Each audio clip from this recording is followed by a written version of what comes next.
ഹൃദയാരോഗ്യത്തെക്കുറിച്ച് പറയുമ്പോൾ എല്ലാവരും ശുദ്ധ രക്തക്കുഴലിലെ രക്തോട്ടം, ബ്ലോക്ക് ഇതിനെക്കുറിച്ചാണ് പറയുക. സത്യത്തിൽ ഇത് ഹൃദയാരോഗ്യത്തിൻ്റെ ഒരു പകുതി മാത്രമേ ആവുന്നുള്ളൂ. നമ്മൾ എല്ലാവരും അവഗണിക്കുന്ന ഒരു കാര്യമുണ്ട്. അശുദ്ധ രക്തം തിരിച്ച് ഹൃദയത്തിലേക്ക് എത്തിക്കുന്ന വെയിനുകളെ കുറിച്ച്, അതിൽ വരുന്ന പ്രശ്നങ്ങളെക്കുറിച്ചും. ഈ അശുദ്ധ രക്തത്തിന്റെ പ്രശ്നങ്ങൾ നെഞ്ചിൽ വേദനയൊന്നും ഉണ്ടാക്കില്ല. പക്ഷേ നിങ്ങളിൽ പലർക്കും കാലിൽ അസ്വസ്ഥത വരുന്നതും നീര് വരുന്നതും ക്ഷീണം വരുന്നതും വെയിനിലെ പ്രശ്നങ്ങൾ കൊണ്ട് തന്നെയാണ്. അശുദ്ധ രക്തം തിരിച്ച് ഹാർട്ടിൽ എത്തുന്നത് കറക്റ്റ് അല്ലെങ്കിൽ ഹാർട്ടിന് രഹസ്യമായിട്ട് ഒരു ഓവർലോഡ് സംഭവിക്കുന്നുണ്ട്. ഹാർട്ട് ഫെയിലിയർ വരെ സംഭവിക്കാം. ഒരുപാട് ആളുകൾ ഒരുപാട് മണിക്കൂറുകൾ ഇരുന്ന് മാത്രം ജോലി ചെയ്യുന്ന ഈ കാലത്ത് വളരെയധികം ശ്രദ്ധിക്കേണ്ട ഒരു പ്രശ്നമാണ് അശുദ്ധ രക്തം കാലിൽ അടിഞ്ഞുകൂടുക എന്നുള്ളത്. ഈ പ്രശ്നം എന്തൊക്കെയാണെന്നുള്ളതും മരുന്നുകളില്ലാതെ നാച്ചുറലായിട്ട് എങ്ങനെ പരിഹരിക്കാം എന്നുള്ളതും നമുക്ക് നോക്കാം. അശുദ്ധ രക്തം ഹൃദയത്തിൽ തിരിച്ചെത്തുന്ന പ്രക്രിയയെ നമ്മൾ വീനസ് റിട്ടേൺ എന്നാണ് പറയാ. വലിയൊരു അത്ഭുതമാണിത്. അശുദ്ധ രക്തം കാലിൽ പോയിട്ട് തിരിച്ച്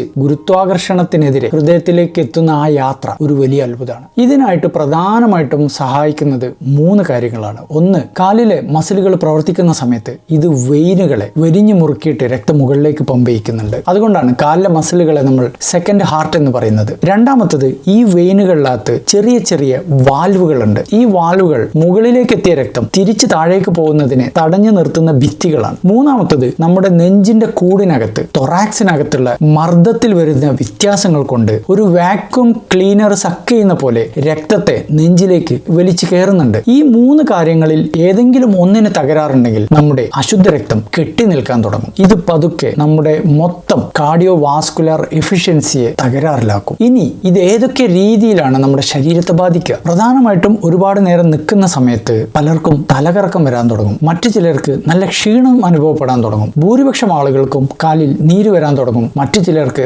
വാരിക്കോസ് വെയിനുകൾ പ്രത്യക്ഷപ്പെടും. നമ്മളിൽ പലരും ഒരുപാട് നേരം ഇരുന്ന് ജോലി ചെയ്യുന്നത് കാരണം കാലിനകത്തെ ഈ സെക്കൻഡ് ഹാർട്ട് എന്ന് പറയുന്ന മാംസപേശികൾ വെറുതെ ഇരിക്കാണ്, പ്രവർത്തിക്കുന്നില്ല. ഇത് പതുക്കെ വെയിനുകൾക്കകത്തുള്ള വാൽവുകളെ നശിപ്പിക്കുന്നുണ്ട്. ഇങ്ങനെയാണ് ക്രോണിക് വീനസ് ഇൻസഫിഷ്യൻസി എന്ന് പറയുന്ന വെയിനുകളുടെ പ്രശ്നങ്ങൾ തുടങ്ങുന്നത്. വൈകുന്നേരം ആകുമ്പോഴേക്ക് കാലിൽ നീര് അടിഞ്ഞുകൂടുകയാണ്. രാത്രി ഉറങ്ങാൻ സമയത്ത് കാലിൽ കടച്ചിൽ വരികയാണ്. ഇതെല്ലാം വെയിനുകൾ കരയുന്നതിന്റെ ലക്ഷണങ്ങളാണ്. ഇനി ഗുഡ് ന്യൂസ് എന്താണെന്നറിയോ? ഇതെല്ലാം നമുക്ക് നാച്ചുറൽ ആയിട്ട് മരുന്നുകളില്ലാതെ ചിട്ടകൾ കൊണ്ട് തന്നെ മാറ്റിയെടുക്കാൻ സാധിക്കും. ഈ പവർഫുൾ ആയിട്ടുള്ള ദിനചര്യകൾ നിങ്ങൾ ശീലാക്കുക. ഒന്നാമത്തത്, നിങ്ങൾ ഇരുന്ന് ജോലി ചെയ്യുന്ന ആളുകളാണെങ്കിൽ ഓരോ മണിക്കൂർ കൂടുമ്പോഴും എണീക്കുക, ഒരു 2 മിനിറ്റ് നടക്കുക, കാല് സ്ട്രെച്ച് ചെയ്യുക. ആ സമയത്ത് രക്തം മുകളിലേക്ക് കയറിപ്പോകും. രണ്ടാമത്തത്, നിങ്ങൾ വെറുതെ ഇരിക്കുന്ന സമയത്തും റെസ്റ്റ് എടുക്കുന്ന സമയത്തും കാല് ഒരു 10-15 മിനിറ്റ് നേരം പൊക്കി വെക്കുക. മൂന്നാമത്തത്, വെള്ളം നന്നായിട്ട് കുടിക്കുക. നാലാമത്തത്, നമ്മുടെ കാഫ് മസിൽസിനെ ട്രെയിൻ ചെയ്യുക.